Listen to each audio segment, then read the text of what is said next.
السلام علیکم ورحمۃ اللہ وبرکاتہ۔ الحمدللہ والصلاۃ والسلام علی رسول اللہ وبعد۔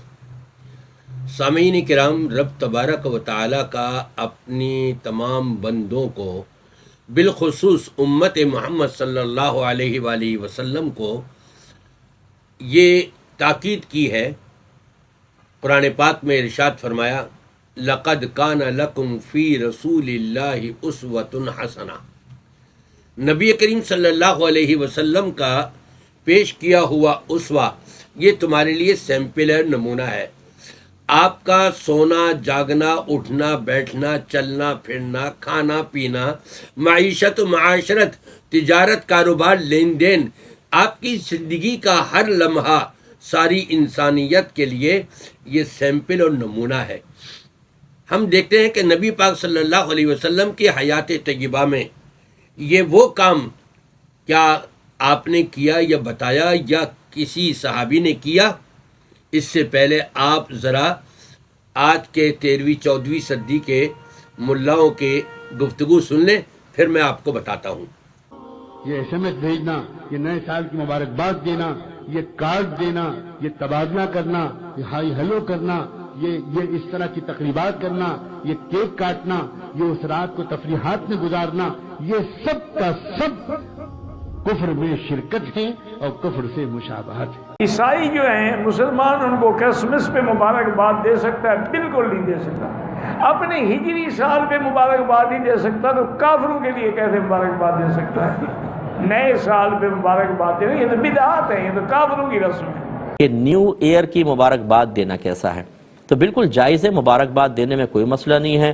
دیکھیں، نئے سال کی مبارکباد دینا یہ غلط ہے۔ باقی سال کے شروع میں آپ مبارکباد دے دیں، قرآن حدیث سے یہ کہیں ثابت نہیں ہے، لیکن منع بھی نہیں ہے۔ نئے سال کی مبارکیں وہ بھی پیش کرتے ہیں۔ نئے سال کے نام پہ باقاعدہ مبارک دینا، اس کا ہماری شریعت میں کوئی تصور نہیں ہے، اس کا ہماری شریعت میں کوئی وجود نہیں ہے۔ سال کے شروع ہونے پر مبارکباد میں کوئی حرج نہیں ہے۔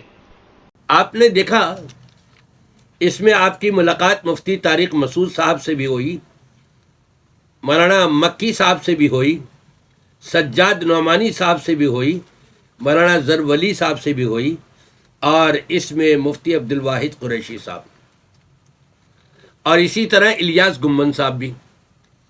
آپ دیکھیں یہ سب حنفی کہلاتے ہیں، لیکن کتنا تضاد ہے۔ چلو بریلوی اور دیوبندی، ان کو الگ الگ آپ سنیں ذرا، دیکھیں آپ دیوبندیوں کے اندر ہی علماء میں کتنا اختلاف ہے۔ ایک کہہ رہا ہے کہ جائز ہے، دے سکتے ہیں، کر سکتے ہیں، اور ایک کہہ رہا ہے نہیں، حرام ہے، نہیں کر سکتے۔ صرف دیوبندیوں میں۔ یہاں میں آپ کو یہ بات بھی بتاؤں گا، مولانا مفتی طارق مسعود صاحب نے ایک موقع پر یہ کہا کہ اہل حدیثوں کے درمیان اگر 4 اہل حدیث بٹھا دو ٹی وی چینل پر لا کر کے، ایک کچھ کہے گا، دوسرا کچھ کہے گا، تیسرا کچھ کہے گا، تو میں مفتی طارق مسعود صاحب سے کہوں گا یہ آپ کے علماء کیا کر رہے ہیں؟ آپ کیا کہہ رہے ہیں؟ دوسرے آپ کے دیوبندی عالم کیا کہہ رہے ہیں؟ تیسرے دیوبندی عالم کیا کہہ رہے ہیں؟ آپ پہلے اپنے آپ کو تو سنبھال لیں، اپنے علماء کو تو سنبھال لیں، دوسروں کو اوپر لعن طعن آپ پھر کیجیے گا، ریجیکٹ پھر کیجیے گا۔ آپ نے دیکھا جب رب تبارک و تعالیٰ نے ارشاد فرما دیا کہ نبی پاک صلی اللہ علیہ وسلم تمہارے لیے پوری زندگی میں سیمپل اور نمونہ ہے، آپ کا عمل جو ہے، آپ کی اخلاق، آپ کا کردار، آپ کے معاملات۔ نبی نے کبھی بھی 63 سالہ زندگی میں ایک مرتبہ بھی کسی کو نئے سال کی مبارکبادی نہیں دی۔ خلفائے راشدین نے نہیں دی، صحابہ کرام نے نہیں دی، اور آپ لوگ جس امام کی طرف اپنی نسبت کرتے ہو، امام اعظم محمد الرسول اللہ صلی اللہ علیہ وسلم کے مقابلے میں، اور انہیں ترجیح دیتے ہو، امام ابو حنیفہ رحمۃ اللہ علیہ نے بھی اپنی پوری حیات طیبہ میں کسی کو ایک دفعہ بھی مبارکبادی اس سال نو کے اس میں نہیں دی۔ مبارکبادی کب دی جاتی؟ کسی خوشی کے موقع پر۔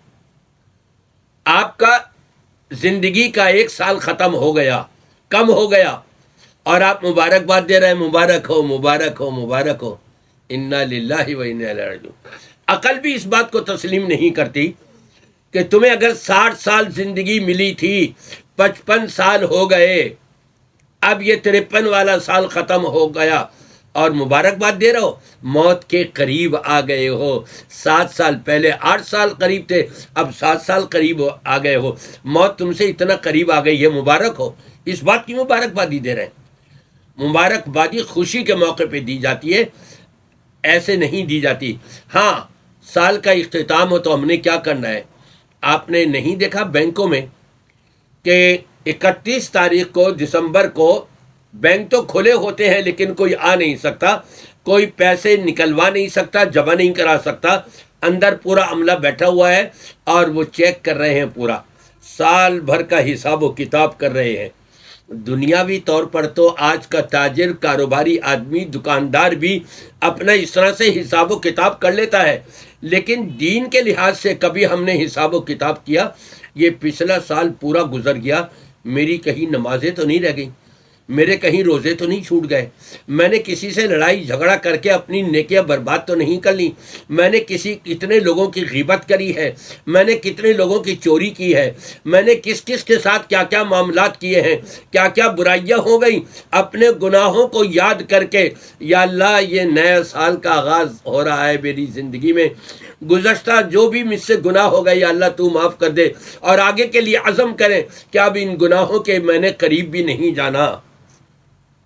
یہ تو ہے، آپ ہر موقع پر، ہر جگہ پر، ہر لحاظ سے آپ رب تبارک و تعالیٰ کی بارگاہ میں معافی مانگتے رہیں اپنی پوری زندگی، اور آگے کے لیے عزم کرتے رہیں کہ اب میں نے ان گناہوں کے قریب نہیں جانا ہے۔